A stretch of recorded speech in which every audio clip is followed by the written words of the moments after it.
Whenever the topic of AI danger comes up, we tend to picture some rogue machine, right? Something that just got way too smart for its own good. But what if the real problem isn't the tech itself? What if the problem is us? Let's dig into that. And this quote, man, it just nails our totally bizarre relationship with AI. On the one hand, we're absolutely terrified, constantly wringing our hands about it spinning out of control. But on the other hand, we're actively, and sometimes pretty enthusiastically, teaching it some incredibly dangerous skills. So, what's on the syllabus at this gangster cram school? Well, we're not talking algebra or poetry here. We're talking about mass surveillance systems built to watch entire cities. We're talking about predictive tracking being sold to law enforcement. We're talking about autonomous drones learning how to carry out precision strikes. We are literally teaching AI to control and to fight. And then we act all shocked when it gets good at it. You can't call it just a tool when you're training it to be a weapon. Okay, so let's bring this down from the clouds, from metaphor to what's actually happening right now. Because this isn't some far-off sci-fi movie plot.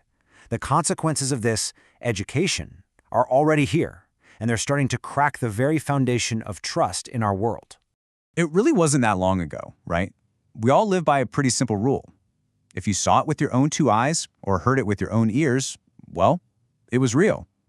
That was our bedrock. That was our baseline for what's true. Well, that baseline is gone. Poof. Today, with deepfakes and voice cloning getting so ridiculously good, what we see and hear can't be trusted automatically anymore. Our own senses, the most basic way we experience reality, can now be completely and systematically fooled. And this has immediate personal consequences. A scammer doesn't need to be a good actor anymore. They can just clone your mom's voice to fake a desperate phone call. A fake video of your boss can pop up, telling you to authorize a huge wire transfer.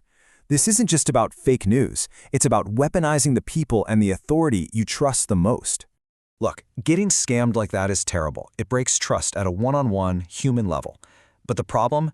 It scales up, big time. The real endgame is what happens when these same technologies are used for war and for social control. Then, we're not just talking about broken trust between two people. We're talking about the potential for a broken civilization. So when we're staring all this danger in the face, this hope tends to pop up. The idea that maybe, just maybe, if we can make AI smart enough, it'll somehow clean up our mess for us. It's a really comforting thought. It's also a really dangerous one. This is the big bet, isn't it? The dream that some future artificial superintelligence will just get it. That it'll achieve some kind of digital enlightenment and rise above all the dumb, destructive things its human creators do. But honestly, is there any real reason to think that's true? This quote just says it all, doesn't it? It perfectly highlights the flaw in that whole line of thinking. We can't confuse raw processing power with moral wisdom. You can build the most powerful engine on Earth, but that doesn't mean it's going to spontaneously develop an ethical compass or a sense of empathy. Intelligence and morality, they're not built on the same assembly line. So here's the bottom line. A more powerful AI doesn't magically become a good AI. It's an amplifier. That's all it is. In the wrong hands, it just does bad things faster, more efficiently, and on a bigger scale. It just supercharges whatever the user already intended to do. Maybe we've been framing this whole thing the wrong way. Maybe this isn't some brand new problem about silicon chips and lines of code. Maybe it's a really, really old problem about human nature, about power, and about the kinds of paths we choose to take. This goes way back. Over 2,000 years ago, the philosopher Lao Tzu pointed out this basic human trait. There's often a broad, clear path, the great way, but we are always tempted by those shortcuts that look faster and easier, even if they lead somewhere awful. And AI presents us with this incredible, wide-open path. We could use it to help people, to serve our communities, to liberate human potential. But man, those shortcuts are just so tempting, aren't they? The urge to control things, to win at all costs, to dominate everyone else. These are the narrow, sketchy paths we keep pushing AI down. Okay, so if the problem is us, then the solution has to be us too.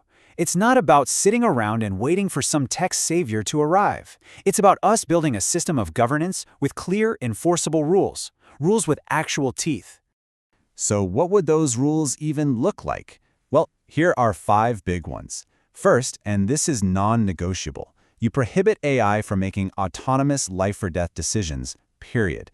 Second, identity has to be proven with unbreakable math, cryptographic proof, not just a convincing deepfake. One is a fact, the other is a guess. Third, we have to regulate what AI does, not just what it says. A chatbot that hallucinates a fact is one thing, and AI controlling our power grid is another. Fourth, simple rule. The stronger the AI gets, the stronger and tighter the boundaries around it have to be.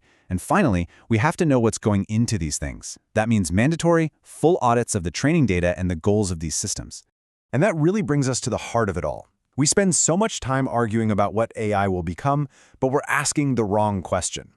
The future isn't something that AI is going to decide. It's something we are deciding, right now, with every single choice we make. This is the urgency of this moment. We are building this incredibly powerful tool, a knife with an edge we've never seen before. The time to design the sheath, the safeguards, the rules, the boundaries is now, not after the damage is done. So, if you take one thing away from all this, let it be this. The greatest challenge of the AI age isn't the technology. It's us. It's our own choices. The ultimate question isn't what the machine can do, it's about the character of the people in control. The answer we're all looking for, it isn't going to be found in the code. It's in us.